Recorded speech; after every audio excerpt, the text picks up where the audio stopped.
नमस्कार बच्चों, आज हम लोग पाषाण युग की संस्कृति के विषय में पढ़ेंगे। पाषाण युग की संस्कृति या उसको जीवन शैली भी कहते हैं। प्रागैतिहासिक काल के 3 भाग हैं: पुरा पाषाण काल, मध्य पाषाण काल और तीसरा नव पाषाण काल। तो अब हम देखेंगे पुरा पाषाण काल के विषय में। पुरा पाषाण काल की समय अवधि 5 लाख ईसा पूर्व से 10,000 ईसा पूर्व तक की थी। कितनी थी? 5 लाख ईसा पूर्व से 10,000 ईसा पूर्व तक की। अच्छा, इस युग में जो धरती थी वह पूरी तरह से बर्फ से ढकी हुई थी। इस युग में मानव के द्वारा जो पत्थर के औजार इस्तेमाल हुए उन्हें हम 3 भागों में बांटते हैं। पहला भाग था निम्न पुरा पाषाण काल। ये 50,000 बीसी के मध्य का था। इसके प्रमुख केंद्र मध्य प्रदेश में भीमबेटक और उत्तर प्रदेश में बेलन घाटी तक थे। अच्छा, दूसरा मध्य पुरा पाषाण काल। ये 50,000 बीसी से 40,000 बीसी के मध्य का इसका समय था और इसके प्रमुख केंद्र जो मध्य पुरा पाषाण काल है, इसके प्रमुख केंद्र थे मध्य प्रदेश, उत्तर प्रदेश, बिहार और आंध्र प्रदेश। अब जो 3 भाग जो थे उसमें तीसरा जो भाग है वो है उच्च पुरा पाषाण काल। तो उच्च पुरा पाषाण काल का समय जो है 40,000 बीसी से 10,000 बीसी के मध्य था। ये उत्तर प्रदेश, आंध्र प्रदेश और बिहार, यहाँ पर इसके प्रमाण मिले हैं। अब हम देखते हैं, ये तो हुए पुरा पाषाण काल के 3 भाग। अब हम देखते हैं कि पुरा पाषाण काल के औजार कौन से हुआ करते थे।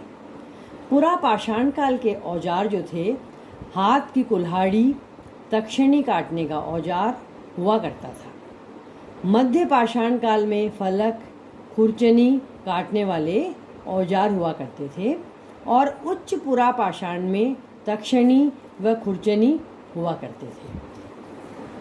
अच्छा, अब जो पुरा पाषाण काल है उसमें क्या हुआ करता था, उसके जो फैक्ट्स हैं वो इस प्रकार से हैं कि इस समय मनुष्य पत्थर का प्रयोग ही करता था। इसे पुरा पाषाण नाम दिया गया था। अच्छा, ये शब्द प्राचीन और पाषाण से बना हुआ है। ये वह कल था जब मनुष्य ने पत्थरों का प्रयोग किया था। इस समय मनुष्य सबसे अधिक दिन तक जीवित रहा था। इस युग में मनुष्य खेती नहीं करता था क्योंकि उसको खेती करना नहीं आता था, बल्कि वह पत्थर से शिकार किया करता था। और ये लोग गुफाओं में रहते थे। आग जलाना भी इन लोगों ने सीखा था। आग जलाना किस प्रकार से सीखा था विद्यार्थियों? पत्थर से पत्थर को मार करके ये आग निकाला करते थे। अच्छा, दक्षिण भारत की गुफाओं में इस युग की जो राख है उसके अवशेष मिले हैं। इससे पता पड़ता है कि ये किस प्रकार से किया करते थे।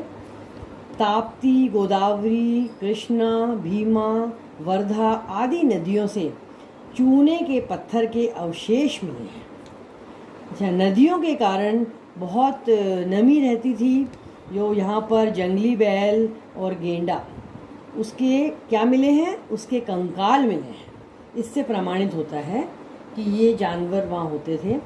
इस युग का अंत होते होते जलवायु में धीरे धीरे परिवर्तन होने लगा और तापमान बढ़ने लगा। अब फिर इस युग का मनुष्य चित्रकारी भी करता था। चित्रकारी का प्रमाण कैसे मिला है? गुफाओं में चित्रकारी करी भी मिली है। उससे पता पड़ता है कि इस युग का मनुष्य चित्रकारी भी किया करता था। अच्छा, अब देखो विद्यार्थियों, अगले वीडियो में हम ये देखेंगे कि पुरा पाषाण काल और नव पाषाण काल के फैक्ट्स कौन से हैं। धन्यवाद।